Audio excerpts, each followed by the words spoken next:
welcome back to my channel. And if you're discovering me, then welcome to my channel. Hi, I'm Divija. Before getting into the details about my Peru trip, I'm hoping you guys watched my last video where I talked about acclimatization, which is a very important thing to do when you go to Peru before you start your hike to Machu Picchu. So if you have not watched it, then please go watch it because it's like a disclaimer video for this video. Okay, so this is how I booked my trip to Machu Picchu, and I will make a separate video about all the information regarding my Amazon rainforest trip, where I stayed, what did I do there, all the food and everything. So for Machu Picchu, I went on TripAdvisor and I booked this trip, which was highest rated on a TripAdvisor for the Machu Picchu trek.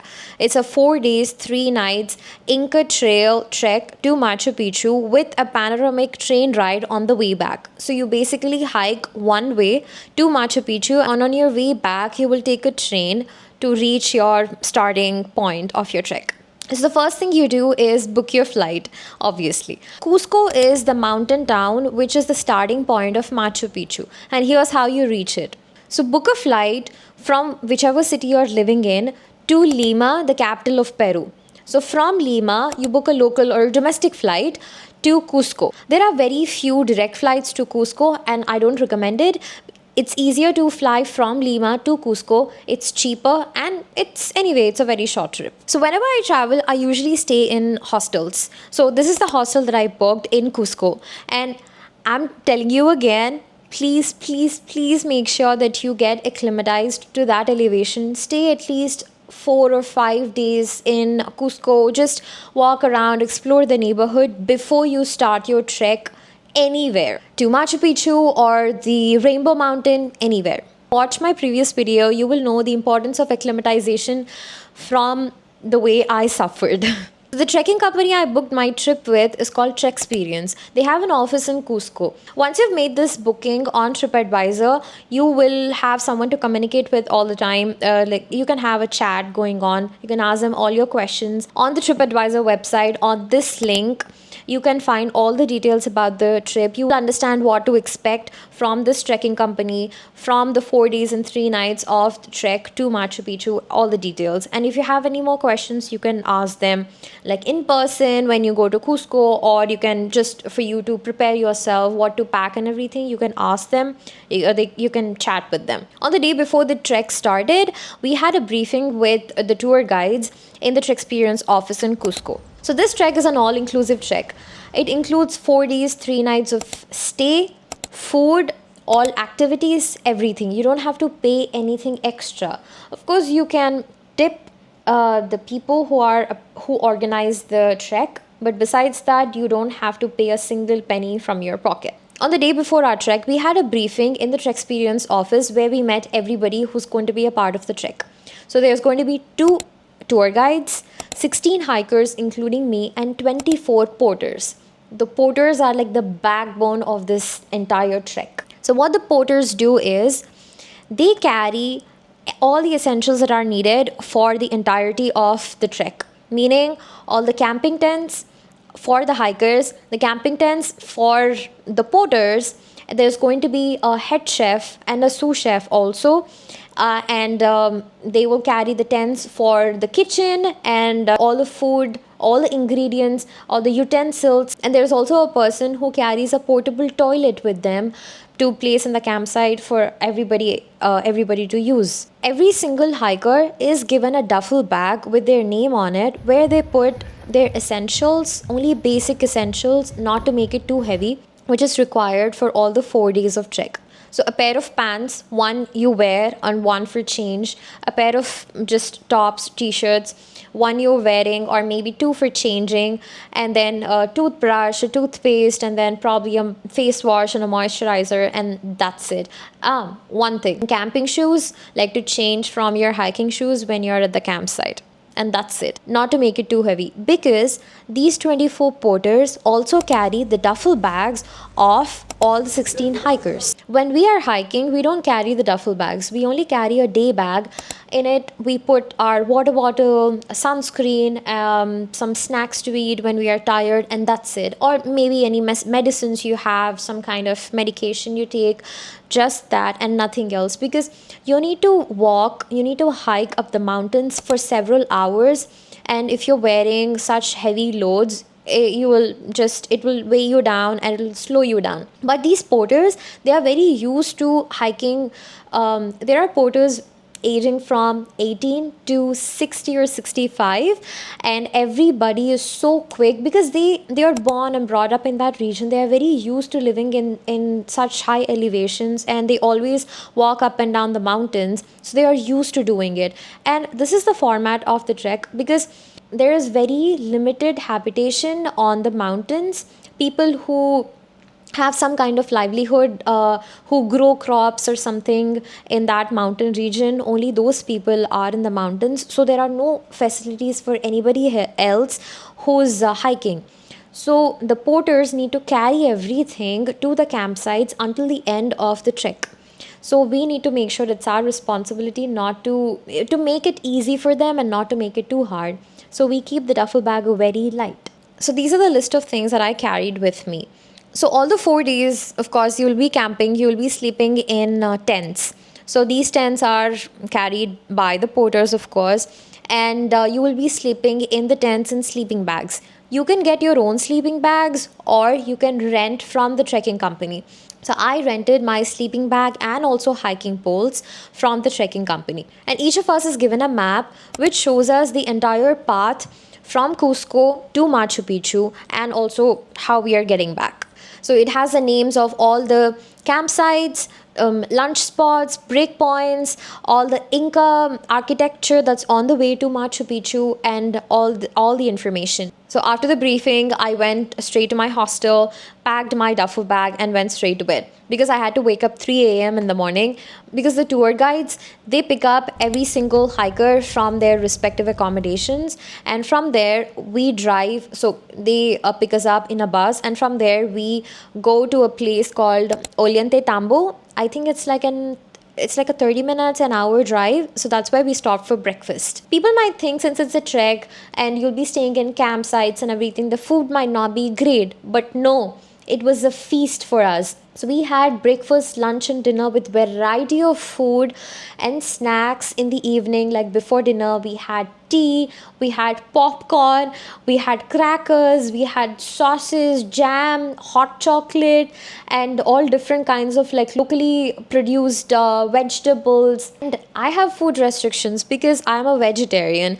So beforehand, you will just need to let them know that or any of the food restrictions that you have, and they will make the food based on your restrictions. Oh my god, the food was so good. So the trekking company also carries snacks with them, and before we begin our trek on each of the days, so they distribute different kinds of snacks. It's like fruit or biscuits or something, whichever one you want, you can just pick it up. All the porters, the head chef, sous chef, they are so quick in their trek, even though they are carrying such heavy load, that they trekked to the campsites, to the lunch spots quicker, way quicker, like an hour or so quicker than all of us hikers, because they need to go there, set up all the tents, set up like the cooking space and everything, and they need to start cooking. So they have to be very quick with their trek. We were served food hot and freshly cooked. And on day 3, which was the day before our final day to reach Machu Picchu, and after that everybody goes their own ways. So on day 3,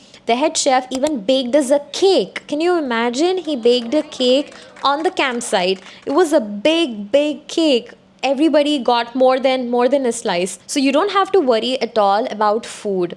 Like I already mentioned, so there is a person who carries a portable toilet with them, so even that is not a problem for you. The porters also carry water with them. You can refill your water bottles. Every day, all of us woke up at the crack of dawn, and we had breakfast together with a beautiful view of the Andes Mountains. And the weather was not that bad, but I think as the day progressed, it started to rain, but the mornings were so beautiful, so pleasant. We had breakfast sometimes in the camp, sometimes out in the open. We had so many options.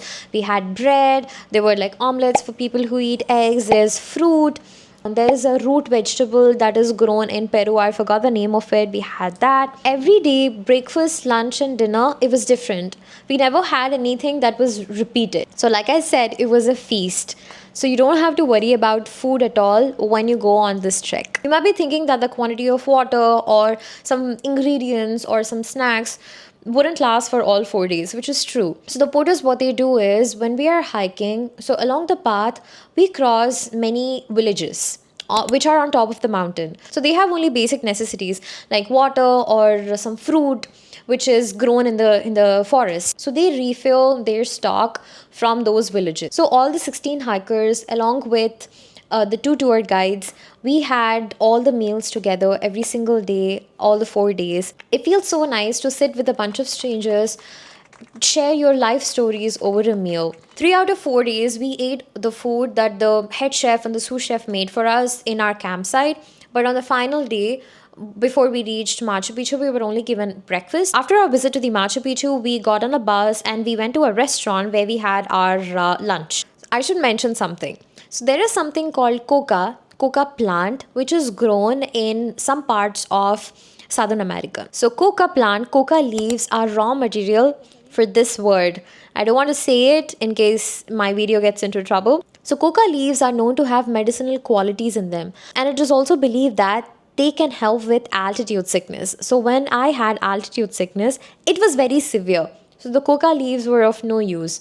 So coca leaves come in so many different forms, like leaves directly, which you can make a tea out of, and coca candy, or you can just chew on those coca leaves. Apparently, it does something to your body. I will research and I'll put it in the video when I'm editing it. So it just causes a little bit of relief to your body, which eases out your altitude sickness. But it didn't really help me because I had like very bad altitude sickness, so it was of no use for me. We were given so much coca tea to drink because it is considered to be healthy also. But an interesting fact about it is, since a coca is a raw material for this word, so if you consume coca in any form, it will remain in your bloodstream for at least 72 hours. So if you take a drug test, it will show up in your test results. So keep that in mind in case you consume a lot of coca in your trip to any of the Southern American countries which produce coca. So coca in any form is illegal for you to carry with you in a flight, across the border of any country. It is such a well organized trek that you won't face any difficulties during the entirety of the trek. Except for in my case, I had altitude sickness, which was my fault. But besides that, I had absolutely no issues. Even during my altitude sickness phase, especially on day 2, the tour guides and the porters and everybody were so supportive, and they helped me finish my trek. So I'm eternally thankful for them for this part. On day 3, we started a little late because everybody was tired from the day before, and it was also a very short hike day. So the tour guides, they took the opportunity to introduce every single porter, their age, what language they speak, what they do in that hike, meaning what they carry, like campsites or duffel bags or food or utensils or what. So the youngest of the group, I think, was 18, and the oldest was somewhere in their 60s. And we thanked everybody for their support and all their help and everything. Day 3 was a very pleasant hike day. It was just a flat road, maybe a few steps here and there. It was raining, of course, but it was not too bad. We saw alpacas, I think llamas also. We had showers there on the day 3 campsite. So people, whoever wanted to take a shower, they did. It was like cold water. I was like, no, I didn't shower for like 4 days. After 4 days, when I reached my hostel, that's when I took a shower. It was very cold. I couldn't deal with any more difficulties. After dinner, before we dispersed to our respective tents, the tour guide, he informed us about the schedule for next day, because we woke up at 3 a.m. and we had to leave the campsite by 3:15 or 3:30, because the porters need to clean up everything, pack up everything and leave, because we won't be coming back again or meeting anybody after our visit to Machu Picchu because everybody would be going back to their respective accommodations. We needed to give the porters the time to clean up everything. So we left by 3:15, 3:30. I think we walked for about 10 minutes. It was pitch dark, of course, with our headlamps and everything. We walked for 10 minutes and then we reached the gate beyond which the path leads to the Machu Picchu. There are other trekking companies as well besides Trexperience. So many people, many hikers are also going to Machu Picchu. So everybody just waits until the gate opens at around 5:30 ish.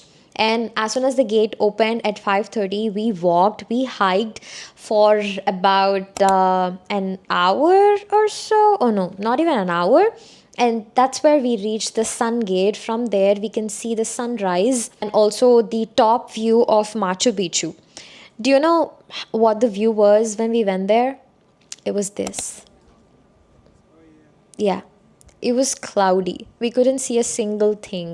Actually waited there for some time hoping the sky would clear and we'd be able to see something, but no.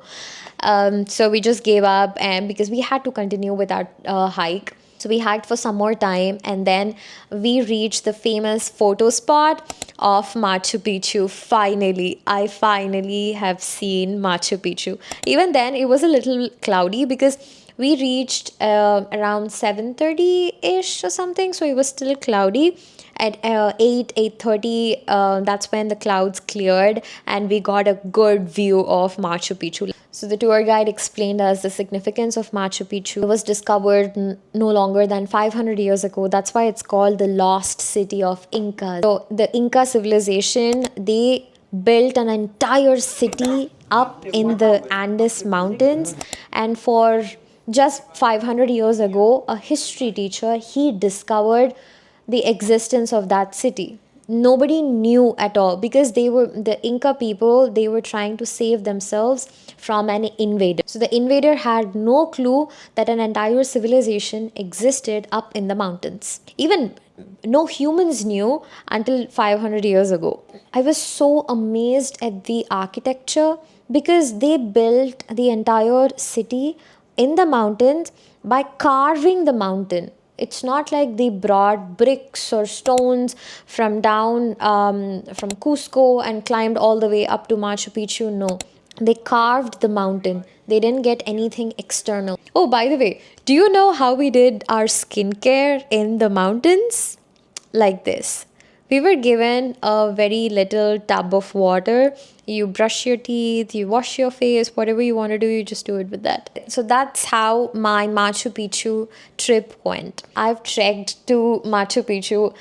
It is such an amazing experience. It's totally worth it, and I will never ever forget this trip my entire life. One disappointment that I have from this entire trip is after hiking and surviving the drastic conditions of the trek for 4 days, I only got to spend 2 hours in the Machu Picchu city. After spending time in the city, we walked out, we took a bus and went to a place called Aguas Calientes, where we had our lunch together. And the tour guides, they gave us directions to the train station where we take that panoramic train. They left us there and they went their own way. We made sure that we tipped them, the tour guides, the porters, and everybody. And then we went on with our train ride. From there, we went on a bus, or of course organized by the trekking company, and they dropped us off at our respective accommodations. I just went straight to bed that day. So that was the end of my Machu Picchu trek. I stayed in Cusco for one more day. I wanted to explore the town before I headed out to the Amazon rainforest. My last day in Cusco, it was very, very calm. I didn't have any activity planned or anything. I just stepped out of my hostel during lunchtime and I just walked around the neighborhood. I went on a chocolate tasting. You know, South American countries are known for good quality of cacao. So I went on to this chocolate tasting. It was also rated very high on TripAdvisor, and I tasted different flavors of chocolate, and I could see how different the cacao in Peru tasted. It was very strong. It was bitter than what I usually eat. I'm a dark chocolate person. I used to be a milk chocolate person, but later on I've become a dark chocolate person. I'm a Belgian chocolate lover. The chocolate tasting went very good. So I bought a few bars of chocolate. I had some ice cream, and I just went back to my hostel, slept, and the next day I checked out and I went on to my Amazon rainforest trip, which I'm going to make another video about. So I hope you got some valuable information from this video about how to book your Machu Picchu trek, what to expect from the trek, what to carry with you and everything. So stay tuned for my Amazon rainforest trip details. That's another adventure you should not be missing out on. See you next time. Thanks for watching. Bye.